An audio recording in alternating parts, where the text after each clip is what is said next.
So we are continuing our studies of breath. And last week we talked about oxygenation, and I read from a very long list of all the benefits of oxygenation. How do we get oxygenated? Deep breathing, deep inhaling. So we've been looking at how in normal workout situations, we're oftentimes taught to do strong exhales. So over the years, we've kind of trained ourselves for that. And Ashtanga, this method of breathing, Ujjayi breathing, is very different from that. So we are trained to, we say ayama, to stretch out the breath so that the inhale is equal and balanced with the exhale. And after all these years of practicing myself and teaching, what I would say is, we are all masterful exhalers, not so good at inhaling, right? And sort of from a little bit of our psychology that we talk about in here and our work with the chakras and all the emotional evolution and stuff, we can also look at our daily lives and see that it's sort of the same scenario, right? We're good exhalers. Jeez. Right? Just even look at my posture when I do that. I'm so collapsed, right? But when in your life are you breathing and inhaling really deeply in your life? Just think about it. When in your life are you doing that? I mean, it's like, not really, right? We're not doing that so much. So when we do, even just now, if we all take 3 big inhales together.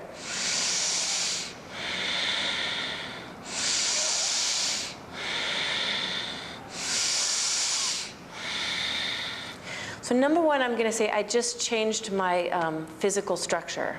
I just increased my, my lengthening in my spine, my opening in my chest. I went from hunched down, bad, poor psoas, lower back pain kind of stance to lengthening, opening, really healthy. What are the other 2 things that just happened? Just from that short amount of breathing, tell me 2 most important things. It energizes. It's like this. It's immediate. Oxygenation works immediately. So we start breathing, and it charges immediately. What else? There are 2 things that could happen just right now when we were just doing that.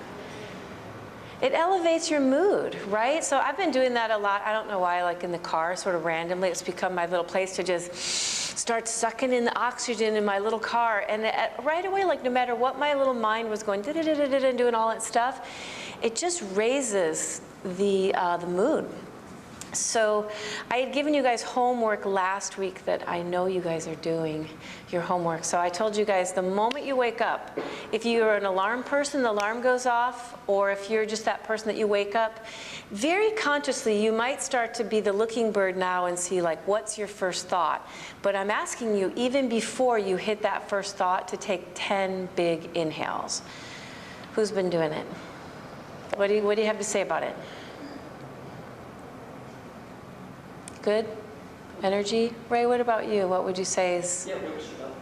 It wakes you up, for sure. Anything else, Yazumi? Clears my mind. It does. That's been my response. I realize how much the first thing, the moment you wake up, we go right to, oh, I have a meeting today. Oh, it's Thursday, I have to do da-da-da. Or, oh, it's Wednesday, T's going to do her taping, and what shirt am I going to, you know what I mean? We go to these places, and sometimes they're not great places, and sometimes they're just neutral places. But rarely do we wake up and go, ah. You know, but all of a sudden now you're taking 10 deep inhales, oxygenating yourself. And I feel like one of the things it really helps me do is it puts perspective on what is the first couple of thoughts out of my brain. You know, because we control that. But oftentimes we're not conscious that we're controlling that. So for me, the 10 breaths in the morning has been really, really great. Really great way to start the day. And then I think it's a reminder too throughout the day. I'm saying to you guys, hey, listen, try it throughout the day. Like maybe when you're on your computer, when you're in your car, when you're about to make a phone call, anytime. So we had the Novik children brought us sea glass from the beaches of Laguna, and I said to put that on top of your alarm clock, or maybe because that's going to be your little reminder, your little ritual reminder, put it where you need it. Like maybe you change it from your alarm clock, you get good at waking up and breathing, to you realize that the place you're not breathing and like this is in front of your computer. So it helps you start to practice oxygenating when you're doing your work or whatever that is, checking in.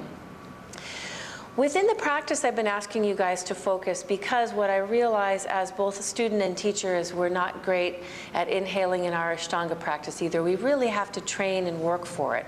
As much as I always say I'm your yoga teacher, that means I'm your breath teacher. So it's my job to challenge your breathing, to challenge that ayama, that ability for you guys to stretch out the breath and to strengthen it through the back. The difference between the Wim Hof breath, of course, and our yogic breath is that we're not, even if we're breathing through the nose, in Wim Hof I use my nostrils a lot. I do a lot of this. In Ashtanga, we use the Ujjayi, which is more constriction through the back of the throat. So not only am I oxygenating, but I'm also trying to move prana. And the most efficient way for us to do that is with this breath that's constricting through the back of the throat. It's a more challenging breath. It's a more powerful, challenging breath for us to move that prana in our practice. So one of the things that I notice as we've been training lately and getting more into our breath practice is there are certain places I feel like where the bar falls a little bit for us within the primary series. And one of the ways I was looking at this myself and encouraging you guys to look at it was from the phone. You know how I talk about we're so attached to our devices now that, you know, I talk about in the practice, like when our battery is low, we come to our Ashtanga practice and plug it in and it brings our bar back to green. Through the breathing, through the synchronized movement and breath combined. The other day my smartphone got smarter. And it went into a yellow zone. My battery was going to go into red. It was about to be pooping out. And instead, it went into yellow zone. Do you guys know what that is? You guys have had that happen? Your phones are smart too? So what's the yellow zone? Low energy. Low battery mode. Yeah, I kind of like what's called low battery mode or whatever. So that basically means that my phone will stay alive, but it's going to do less, right? So it's not going to have its full capacity because it's not on a full charge. So it automatically went into this low battery zone until I could charge it and kick it up again. So I sort of love this analogy for life and for our practice, that sometimes automatically our systems are so smart that we go into this low battery zone where we're just kind of functioning but sort of on autopilot or in this low zone. All of a sudden you guys start getting this breath into your body and this oxygen, and you realize it kicks up that charge. Even when Brian McKenzie comes here, he talks about the breath actually gives us a charge. You know, so in the practice, what I want you guys to start thinking of, where are you in sort of the yellow zone? And where do we need to oxygenate better, inhale better to kick it back into the green for us? What I notice as your teacher is oftentimes this happens when we're making transitions on an inhale. So we say a vinyasa. Utthita Trikonasana has 5 vinyasas, right? So I end at the end of a what? An inhale or an exhale? 50% chance to get it right. It's an exhale. So then I'm going to inhale into Pavrita, right? And this inhale, what I notice a lot of times, goes right into the next position without a count, which means what? I've messed up something. I haven't got a full breath, and I've given myself a half a movement and sort of a half a breath. So this is a full inhale, and in a lead class, when Pattabhi Jois led these classes, you waited until your teacher called out that next number, which the breath leads the movement. What does that do? Obviously, it's going to bring me fuller into that ayama, that full breath, that full extension. But what's the other part that Pattabhi Jois really held us to when he did that? My mind is held. When I'm fully here and I wait for the teacher to say, the next vinyasa, I'm fully present in my mindful practice as well. So we see that, I see it a lot of times in the twist when we go from extended to twisted. People just want to go right into the next one, and it's, let's face it, it's a lousy breath then. It's not a full breath. So we want to try to, in all these Prasarita Padotanasanas, I'm one of those picky teachers. I want to see a full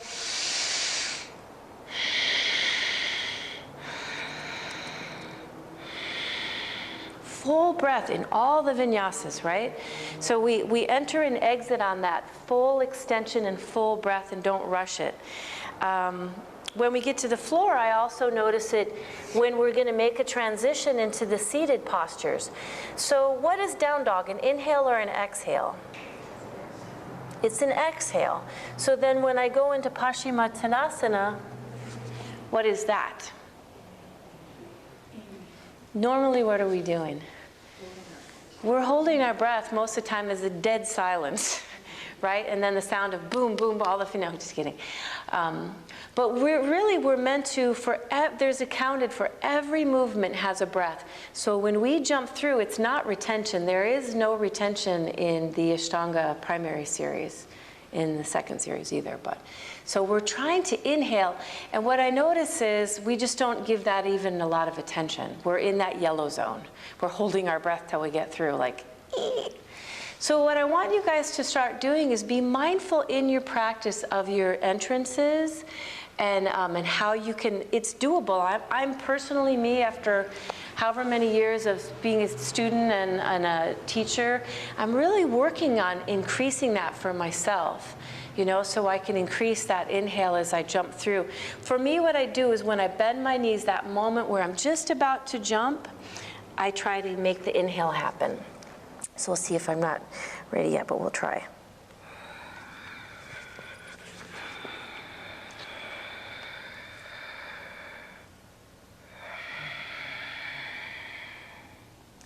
So when we do that, here's the other thing that happens, is if I have to pull my inhale all the way through Sapta position, again, I'm more focused, because I notice what happens a lot when my students just jump through and then we're fumbling around to, I notice sometimes people are like, I'm going to take a stretch here.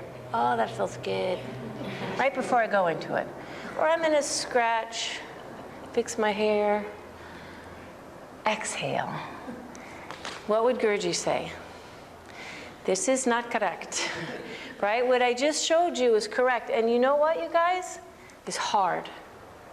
It's challenging. It's challenging for me. But that's where we're working. That's the Ashtanga system. It holds the mind, it stretches our breath, it oxygenates the body. So, so today when we're doing ours, I'm just going to remind you throughout the practice, more oxygen. I want the breath to be equal, so we shouldn't hear a loud exhale and a soft inhale. You want to balance it out. And within the practice, I'm going to give you different places where we're going to really work on stretching into a Sapta position, an entrance, or an exhale position. Remember, this is right, to come out of a pose. So it's 1, 2, 3, 4, 5. What's this? An inhale. That's hard, right? So those are the places we're going to work this year on increasing our inhales. Samasthitihi.